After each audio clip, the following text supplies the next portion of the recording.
Interesting city, Albuquerque.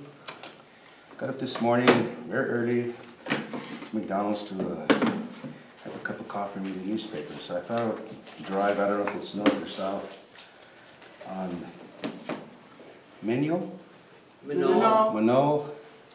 I passed Wyoming, going into a Walmart, and there was a car accident.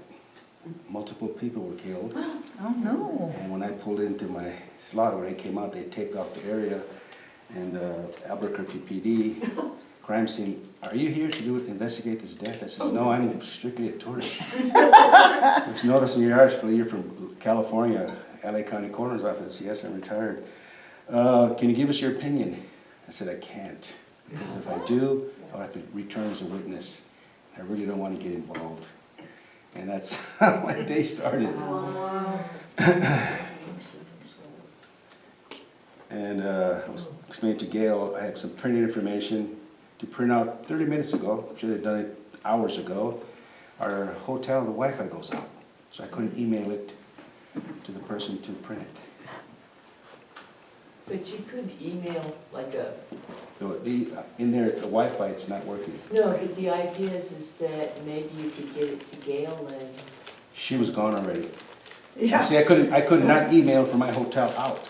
for us to access it later. Okay. That's right, we're getting emails for people who are providing it to us.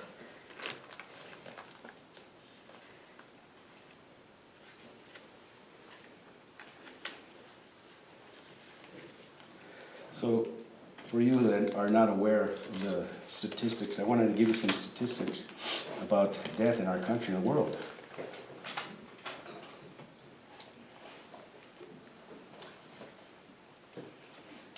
See.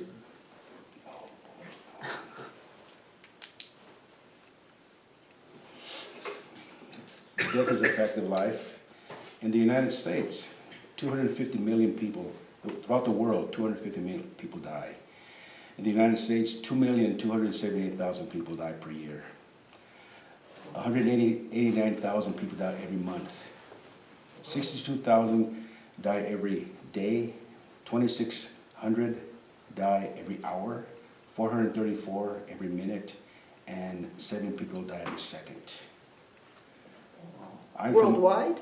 Worldwide. Wow. I'm from Los Angeles.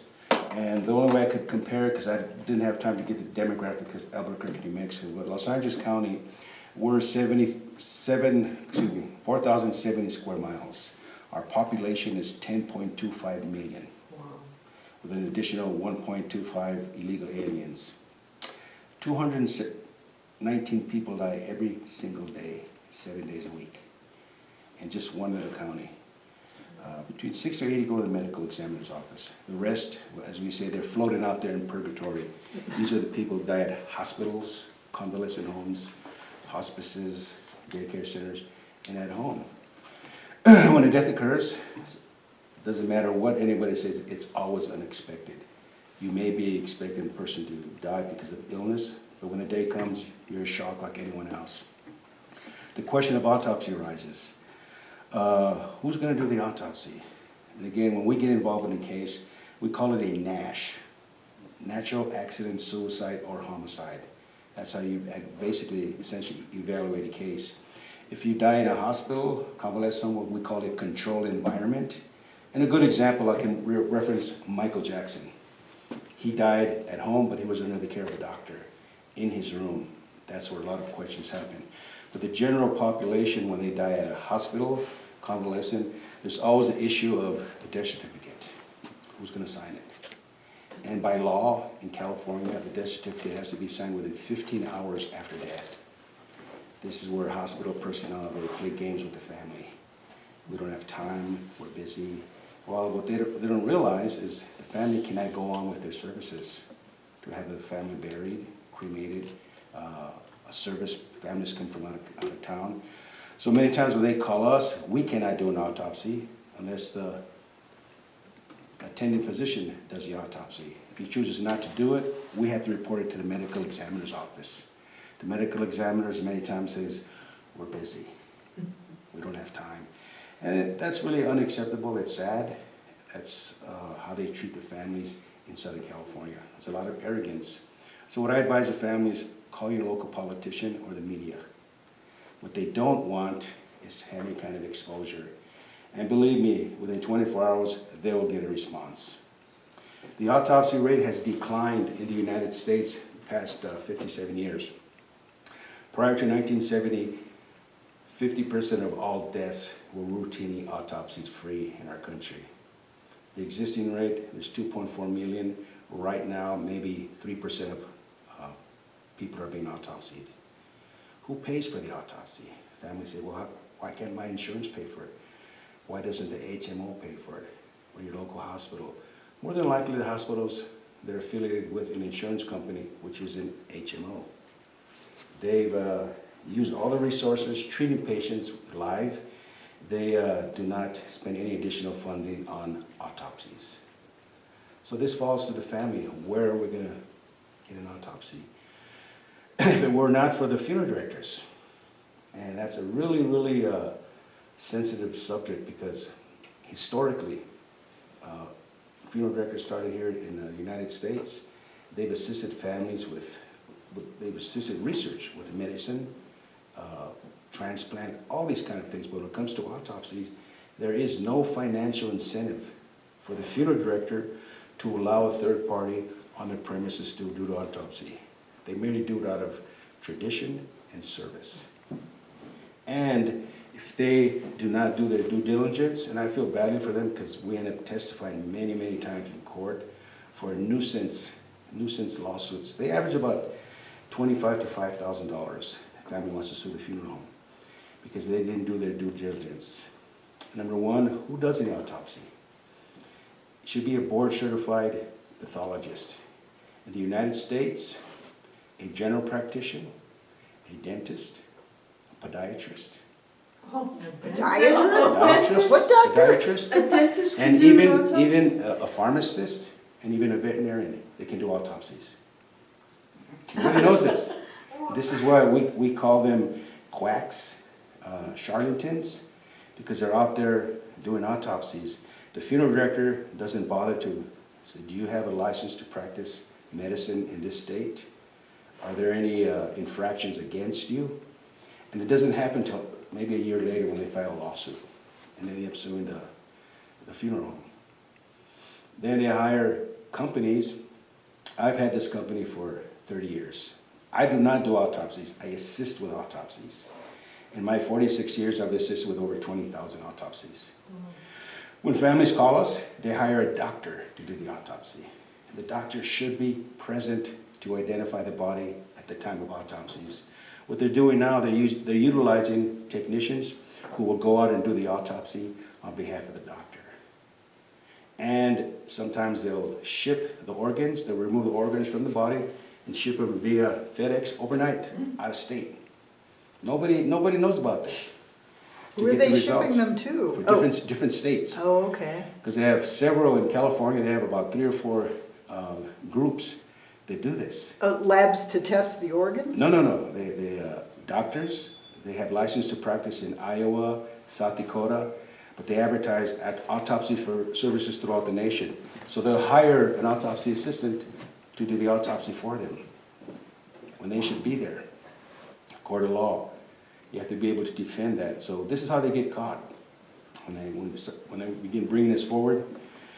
Autopsy costs approximately $3,500, anywhere from $35,000 to $10,000, depending on these doctors who think they're really it, and they're justified to hire charge that kind of money. I think it's unconscionable, but they do it because families are unaware. Is this beyond what the state ME does? Yes. Oh, okay. And also this, okay, remember what you said right now, a state ME. You also have a coroner ME. Okay. And a lot of counties do not have an ME, so they hire a coroner. What's the difference between? A coroner is an elected official. But they're a doctor, right? No. Oh, All you have to, requirements to be coroners, all you have to be is 18 years old and have a high school diploma. oh my God. They're signing their certificates around the country. This is amazing. And what you want is a board-certified forensic pathologist. Many times they outsource the services to medical schools. The problem with medical schools, remember, it's a school. It's a teaching facility. And every August, when new residents come in, they let them do the autopsies with no supervision.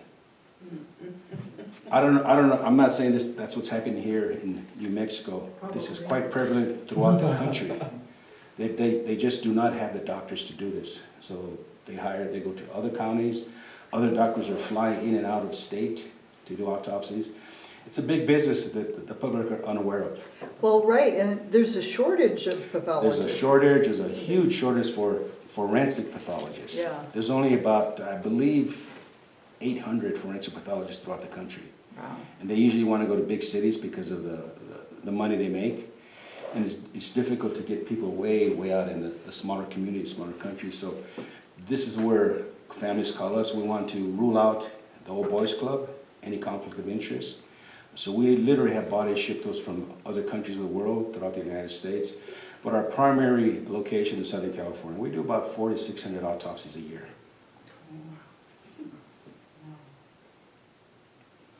And it's devastating because, again, we're not for the funeral directors. In California, we have 1,015 funeral directors, and they refer clients to us from everywhere. Honestly, I would say 98% of the calls we receive, they do not in autopsies. I had a conversation, I don't know if it was with you yesterday, we were talking about your father. We'll get a call from a wife or a daughter. I've been taking care of my husband or my father. Okay, how old is he? He's 89. Said, does he have any health conditions? He had a pacemaker, he had high blood pressure, he has diabetes. I said, well, in that instance, an autopsy is not necessary. More than likely, we will agree with the cause of death on the death certificate. But I need to know, did I take care of him? I said, more than likely you did. He exceeded the life expectancy of a male. It was just his time. We're all gonna pass away. And they said, well, thank you for your honesty. And then they'll call another company. They'll charge them X amount of dollars, and they'll call us back. Can you review the autopsy report? I said, no, I can't. Gotta hire someone else. Told me, well, they didn't do this. I said, I don't even want to read it. I don't want to hear about it. So this is what happens. They'll hire.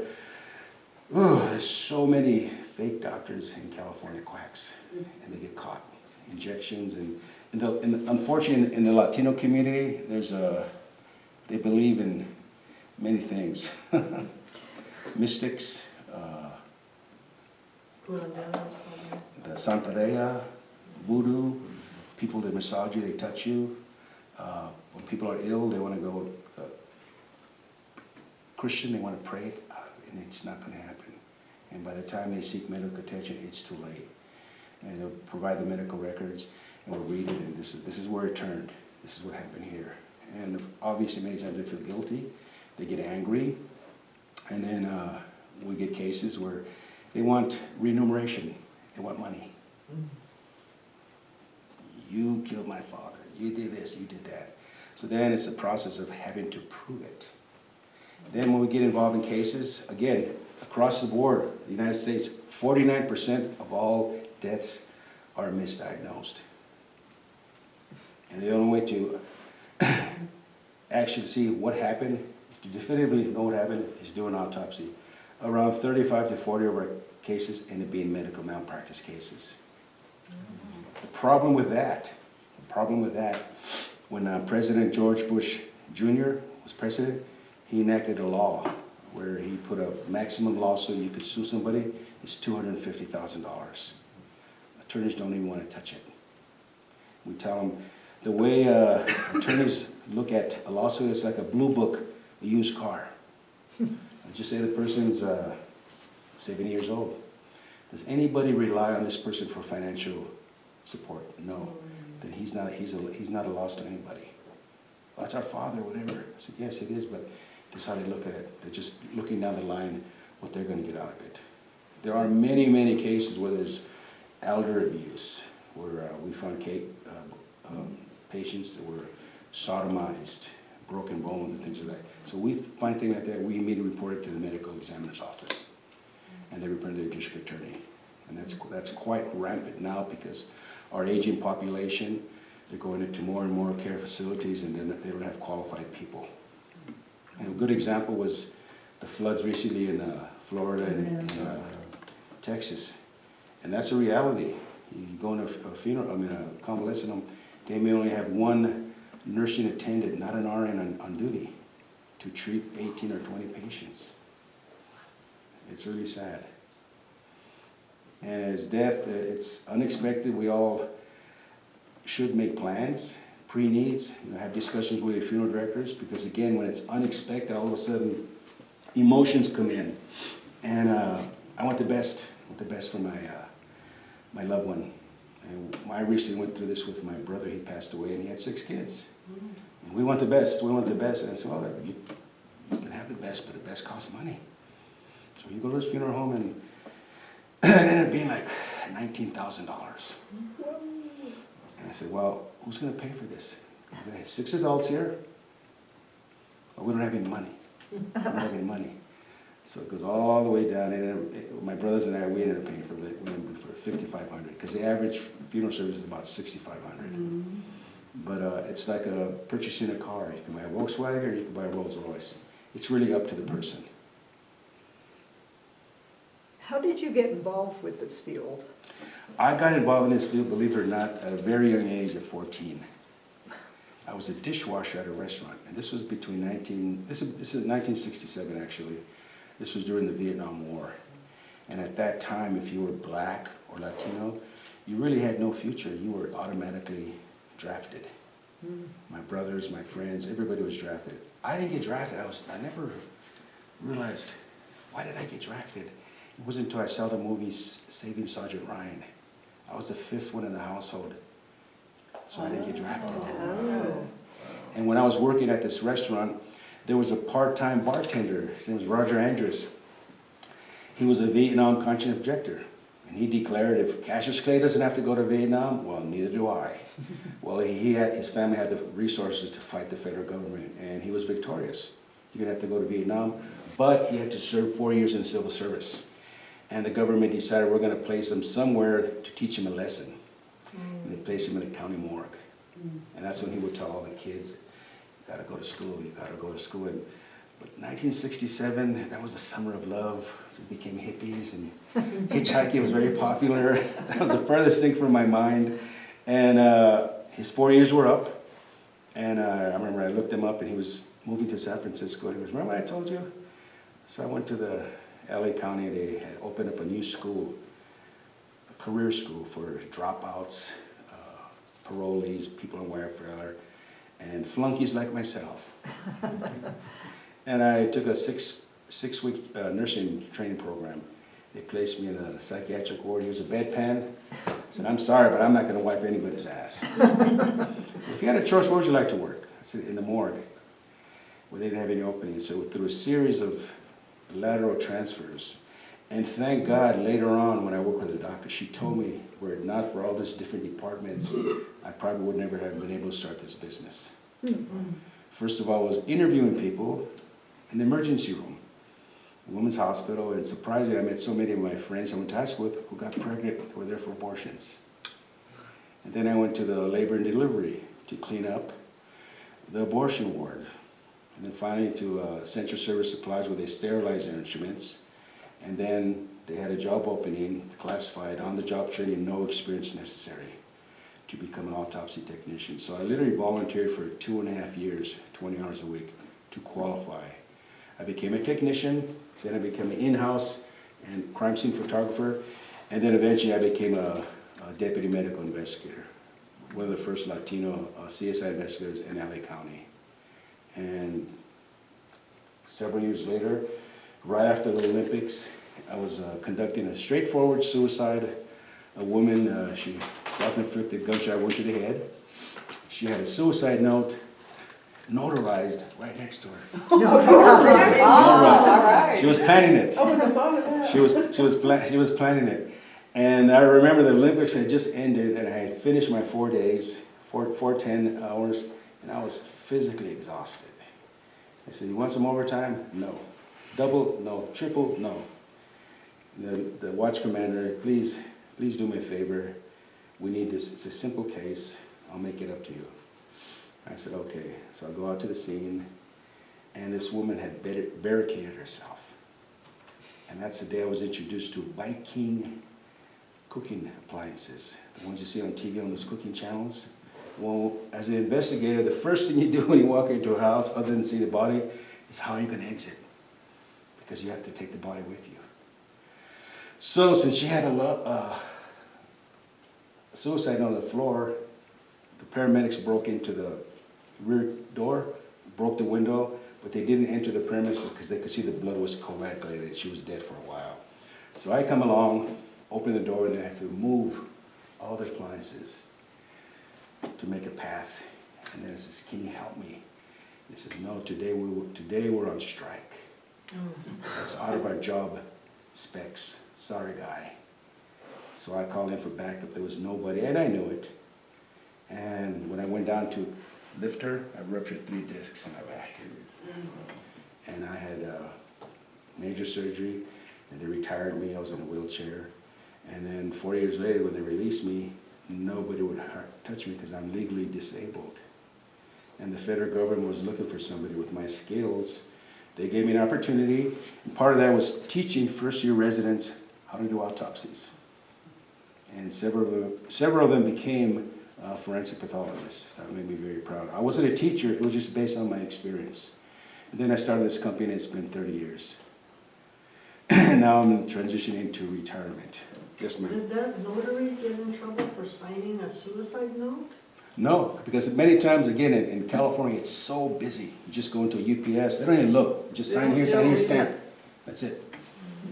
They really don't look at They're it. actually not supposed to Yeah. read it. They're not supposed to. Right, do but it. there's- They're just supposed to sign that you signed it. Right, they Yeah. just, that's what happened. So she had it was a notified, and so when I got that, I remember calling the next of kin, because that's was part of our spirit to notify the next of kin. And he was in Ventura having an affair with a woman.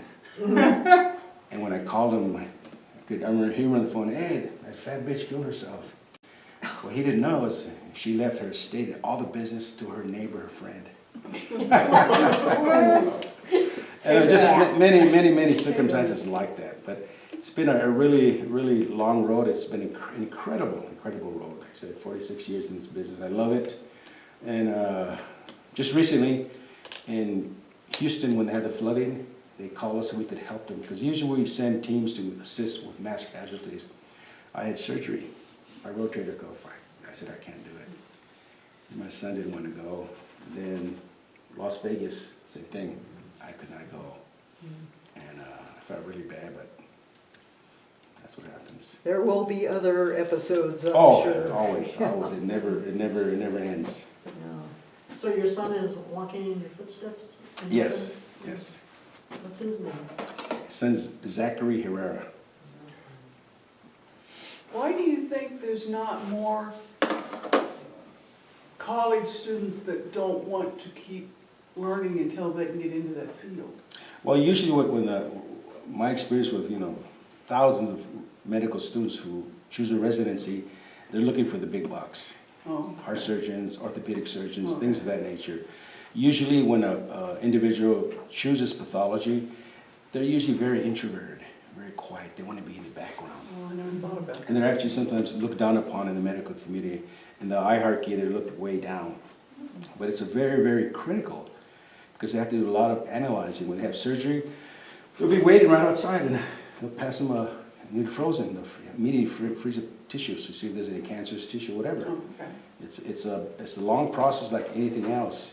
And then when they finish school, after 12 years of all that dedication, they have a lot of debt, and they want to make money. And if they can get a job as a medical examiner's office, if they can get a job at a hospital, then they start doing side autopsies. Because now everything's about outsourcing. Okay. Same thing in the medical community.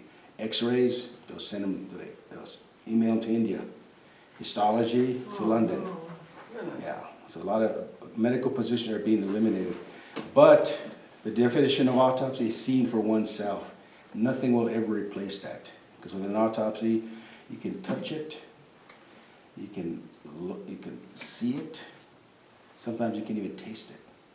A man, when you perspire, it comes into your mustache, and sometimes you swallow it. I've read about that in the history books I read. Because Yeah. you're perspiring, you're just focusing so much. An autopsy can take usually a minimum of an hour and a half to 20 hours. Oh, wow.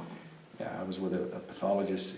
We did one autopsy and it took 32 hours, 2 different days. This was a police-involved shooting. He was shot from 92 projectiles from 9 different officers from different positions. Wow. But it's, you learn so much. When you go inside, you compartmentalize. Because once you finish one case, you go to the next table, there's another one. It's like you start all over. Oh, my You have to dedicate all your attention to this person. Pre-needs, infants, toddlers, young children, young adults, body's a body. How do you keep yourself like clean, like focused, because you're going from one person and all their life experiences and everything that's around them, because you know it's death, to the next person? How do you keep yourself sane? Well, the thing about it is, we don't look at what happened with their lives, everything around them. We're only focused on what's in front of us, what's presented to us. The medical history that we have, or if we were at a scene, when we witness, we're able to question the witnesses, the next of kin. But usually it's right in front of us. It is what it is. When we receive medical records, then we'll be able to, add to that. But you finish a case, then you start the next one. What do you think about the CSI programs that are so popular? Are they realistic, what they portray? Well, that's the second business I have. It's called Morgue Prop Rentals. Or what? Morgue Prop Rentals. More? I rent most of all the equipment to all the studios and all those CSI shows. I was hired as a CSI technical consultant. I usually got a lot of arguments because to me it's insulting what they show on TV. But what I learned is it's entertainment. People want to be entertained, they want color. But in doing so, it's a misrepresentation of what really happens. A homicide is not solved in 47 minutes. In Los Angeles County, there's over 50,000 unsolved murders. When an individual goes to a crime scene, a CSI investigator, it's one person alone. You don't have a overbearing detective who's giving orders to another guy, and you got a photographer, all these people. No, it's one person. If you need additional support, you call it for backup. But usually there's only 1 or 2 people that come out, and that's it. All the rest, when we watch on TV, is entertainment. I Yes, have ma'am. a question about, you said premature babies? Yes. Autopsies? Mhm. And neonatals, and I mean, we're talking about small Yes, bodies. yes, yes, little tiny bodies. Yeah, right, and so I'm Yeah, just they- wondering, it seems like it would be quite a challenge, plus the organs and everything aren't developed enough in some cases, so I'm just wondering how that compares to something like a adult. No, you can still see it, except it's a lot smaller. Remember, you have microscopes to look at things. Usually when an infant like that, we'll open up the brain, the cranium, because you have fracture marks in your skull. And just use a scissors, and you open up almost like a mushroom. But this is done in a bucket or a pan of water to give the impression the brain is floating. And so you take it out, and it's floating, and we generally lift it and put it in formaldehyde. And that solidifies the tissue and makes it hard and firm so they could dissect it. You still use formaldehyde? Oh, yes, all the Even though time. it's carcinogenic and everything else, you They still never, use it? we only use probably about a quart. Okay. It's not as the amount that people think, just a small quart, and that's it. When is an autopsy necessary? Depending on the circumstances. For instance, today, this car accident. Back home, they would autopsy the driver. Was the driver intoxicated? Was he under the influence? The opposing car, obviously they were racing, but were they under the influence? The other people were just happened to be passengers who were killed. As you say, a natural accident suicide. Same thing, today I was driving and I saw 3 individuals openly injecting themselves with heroin. That would, if they die, that would be considered an accident. They didn't purposely overdose themselves. Depending on the quality, the intensity of the heroin, or how much they're not used to, their body can take, they die accidentally. Then you have surgeries that go awry. They do a surgery and they nick an organ, and they get sepsis, pneumonia, and then they end up passing away. And the doctor, we don't know what happened, so we do an autopsy, open up, and there it is. If one is deemed necessary, we talked about the cost earlier, say if my grandkid got shot and they decided to do an autopsy for whatever reason, would I be responsible for the cost? No, because Because the that's, state would say. well, the state or the county, I don't know Okay. what system is here, but where we live, it's the county of Los Angeles. Okay, As taxpayers, that's what you pay for. oh, okay. It's under their jurisdiction Okay, to do an autopsy. Many times, what's happening now, they will not autopsy anybody over 60. They'll give what's called a predictable cause of death. Well, that's not acceptable to the community. Okay, my father was 60 and 2 months. Why didn't you do an autopsy? Well, we think based on his physical characteristics. I said, my father was only 6 feet, he's only 190 pounds. What characteristics? With heart failure. Well, everybody dies because their heart fails. Yeah. So then we do an autopsy and we find what really happened. okay. But is it just kind of the answer to, it's not a, well, okay, family comes along and says, oh, well, dear, I cared for this person, I love them, and I want to know. Now, see, this is a familial type connection. But when you're talking about a legal thing, like the accident you were mentioning this morning, then this is where we're talking about a violation of the law. And that's why it's important to understand the cause. It's a violation of the law. I don't know what the laws are here for racing, exceeding, crossing the intersection. Other people were killed. And then you have insurance. Who's going to pay for this? That's why the importance of insurance. Then you have the non-insurance illegal aliens who don't have it. And then we get stuck paying for it. Through autopsy, can you find out if the person has been over-medicated and that was a cause Yes, of death? toxicology. When we do an autopsy, we treat every case as though it's a murder, as though it's going to court, because we have to be prepared to defend our findings. So that includes collecting body fluids, vitreous fluid from the eyes, cerebrospinal fluid from the left and right ventricle of the brain, stomach contents, blood from the heart, blood from the lower extremities, bile, and urine. So we have that in the event toxicology. Most of the time it's not. Again, you know, when families watch TV, I want toxicology. I want to okay, well, we have the fluids. They're refrigerated. We'll have them for 30 days. By then we'll know what the cause of death is. Usually when we do an autopsy, within 24 hours we can let the family know tentatively what we saw grossly at the time of autopsies. Because there's many things you cannot see without the use of a microscope. So we'll tell the family, this is what we saw at the time of autopsy, however, we still have to process the tissue. We don't think toxicology is necessary because we don't want them to spend any money they don't have to. Because that's just an additional $750. So how do you, since you're in LA, how do you work with people in New Mexico?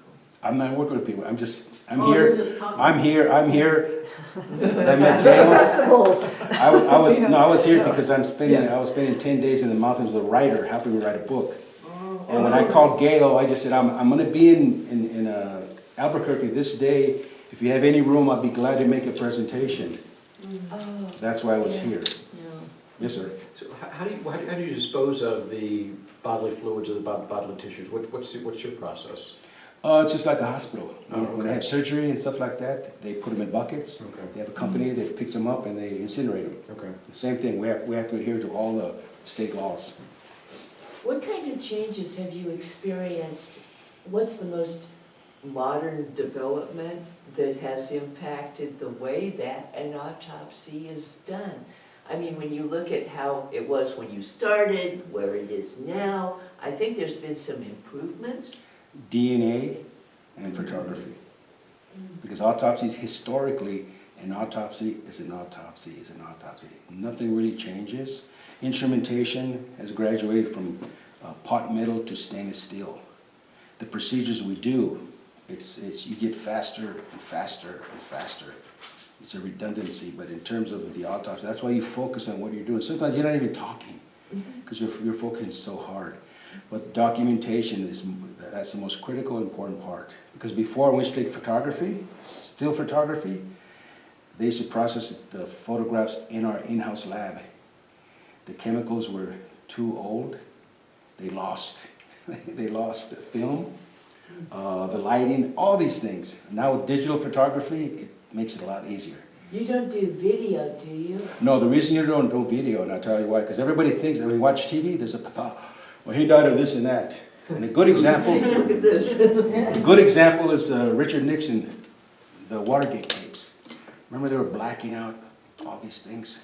Well, when you're in a morgue and there's 12 tables, you have 12 teams. Sometimes you have music. And somebody, hey, who's buying lunch today? That's they record. And then, guys are guys. A playmate will come in, she's dead. Wow, look at that. Look at those guns, look at this. And it's recorded. So they just do not record that. Well, they could record it without sound. They do, no. They dictate it in their office. But in the morgue, they don't do that anymore. That's just make-believe on TV, entertainment. So when an autopsy is done, there's like a Y-shaped incision on the torso and they cut off the top of the head? It's a Y incision here, down. We reflect the skin back. First of all, the body, we have a head block. It's placed in between the shoulder blades and it's elevated like this. Then we make a Y incision. If it's a younger woman, we'll cut underneath the breast because vanity. Come down. We'll reflect the skin back, and again, it's a process of photographing each phase. Then we'll photograph the sternum, the rib cage, see if there's any CPR, fractures from fighting, car accidents on both sides. And it's called in situ, original position of organs. So when you remove the rib cage, all the organs are visible. Take another photograph. If a person was in an accident, you could see where there's a blood clot, and so on and so forth. And Is this a handheld camera? You're just holding it and shooting? We do it, that's how we do it, yes. But in the medical examiner's office, they'll have a photographer specifically I need a photographer, and he'll be there. Okay, but it's still a human, it's not Yes. something off of a No. ceiling mount No. or anything like that. Okay, thank you. And then the skull, we'll make an incision behind the ear, and we actually reflect the skin forward and backward. And then we reflect the temporal muscles out to the side to have access for the striker saw, to remove the calvarium, to remove the brain. So, Yes, sir. so what happens, so you perform your autopsy, and then after that, the body, I guess, kind of returned to the family, I assume, for funeral processing. So how does sort of that process, the deconstruction that you've done, dovetail with the work that the funeral director now has to do in order to present the body for some sort of... What we do is, ceremony? when you go to Home Depot, they have those orange buckets. We have one right next to the table with a red biohazard plastic bag. So as the doctor finishes dissecting each organ, he places it in the bag. At the conclusion, we lift the whole bag, make a knot, put in the body. And we saw the body, it's called tacking. And right now, the World Series is on. They're going to be showing highlights of a ball that was hit, and you're going to see all the stitching, what we call a baseball stitch. Well, when we call tacking, it's very loose, just to keep it together. So when the body arrives at the funeral home, that's less holes they have to make. So then the funeral director is the one that embalms the body, prepares it for a final destination, burial, cremation, or whatever. So we work together, funeral directors, they get upset. We don't want you cutting this or that, and doctors, don't tell me what to do, I'm a doctor. But, I listen to them, I say, okay, we'll try and do this differently. And Because you work together. No, you put the head back together? same thing, man, we Yeah. tack it. And Okay. then they come and finish it off, because that is their specialty. We are not embalmers, we're not funeral directors. We just closely work with them because of our association, what we do together. So then is someone's head shaved in that instance, or would their hair remain intact except for? If we use those little clips, like the same thing, we'll get a comb, we'll make a crease and hold them together. Okay. African Americans, their hair is curly, we have to be very careful to do it, because when we did the autopsy on Coretta Scott King, we did the autopsy, and about 2 months later, the daughter calls me and says, "Mr. Herrera, I want my mother's hair back." And I said, "We don't have her hair." Well, her hair was gone on the back of her head. I says, "Well, at the time of the autopsy, there were several unauthorized people in the room. The funeral director allowed them to go in there. I cannot control that. We did our job. We tacked the body.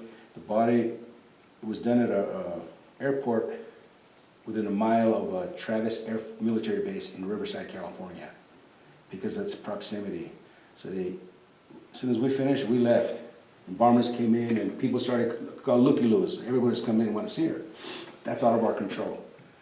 The body arrived in Atlanta, Georgia, another team of people. So by the time the service was completed, who knows what was. So she called and said, "No, we photographed everything. We gave the photographs to your brother. I'm sorry, but we did not do that. That's illegal." So you could check the photographs to see. No, we gave all the photographs to they were having an issue in the family. So we gave the photographs to the legal next of kin who signed everything, and that was your brother. If you have any questions, you have to ask him about photographs, but we Well, did she not was do that. looking for the back of the hair. Just hair in general, hair in general. Okay, The only time we- the photographs, would they show that she had hair or not?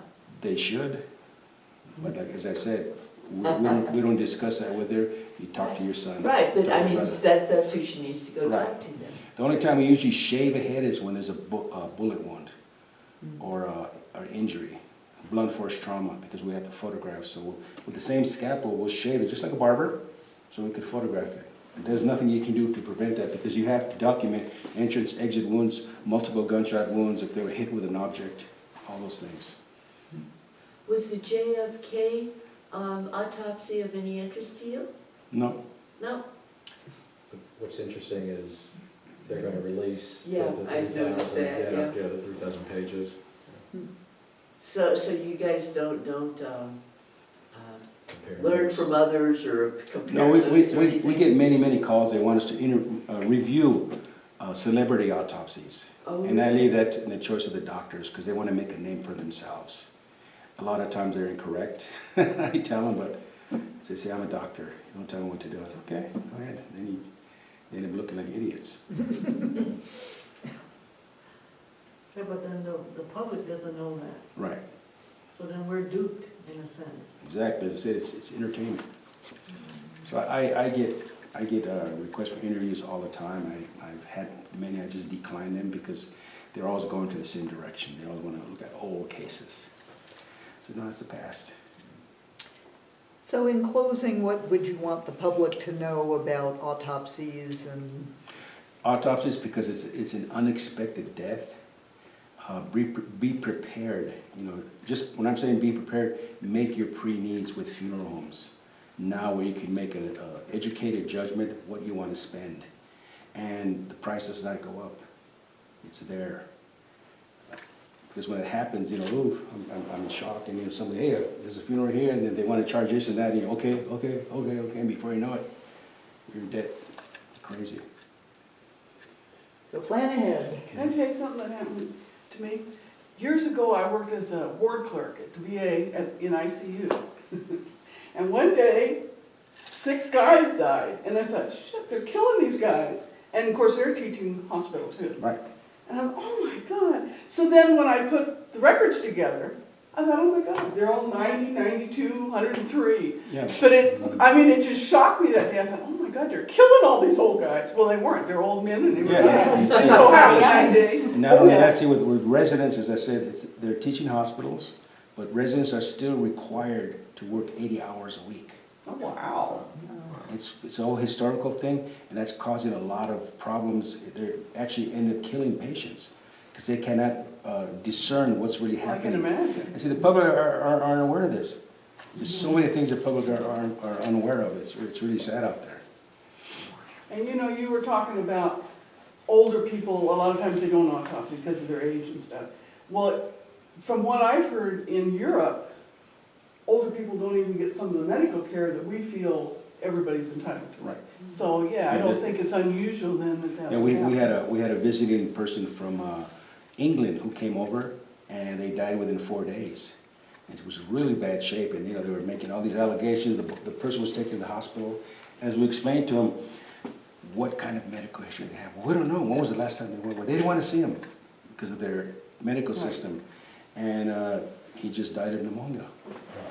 So are autopsies different in Europe? Yes, Oh, yeah, water. different countries, everything's done differently. So the procedure's different, they don't do the Ys and all that? The classic procedures is called a Virchow, Rokitansky, and Block. Virchow is an individual organ. So when we do an autopsy in medical examiner's office, depending on whether these people learned pathology, the practice of, they say, well, just give me the heart, give me the right lung, left lung, and so on and so forth. Others say, I want a block. And that's inclusion of the whole heart, 2 lungs, and the throat. And then a Rokitansky is from the throat down, everything down to the groin area. You lift it and put it on a table, and they just sit down there and do an autopsy. Woo. So there's different procedures how to do it. We learned because we teach them to get quick. Get quick, because you get so many cases, your backlog. And the only thing I could say when it comes to medical examiner's office or autopsy for the public, when you watch the program of Lucille Ball and Helen, or what's her name, her friend, Ethel, Ethel, Ethel, on the conveyor belt with all the... the candy episode. That's how it is. It never stops. It's nonstop. It's a thankless profession. The public demand, they want a lot of things. And as humans, you can only do so much within the system if you don't have the resources and the manpower. You work with what you have.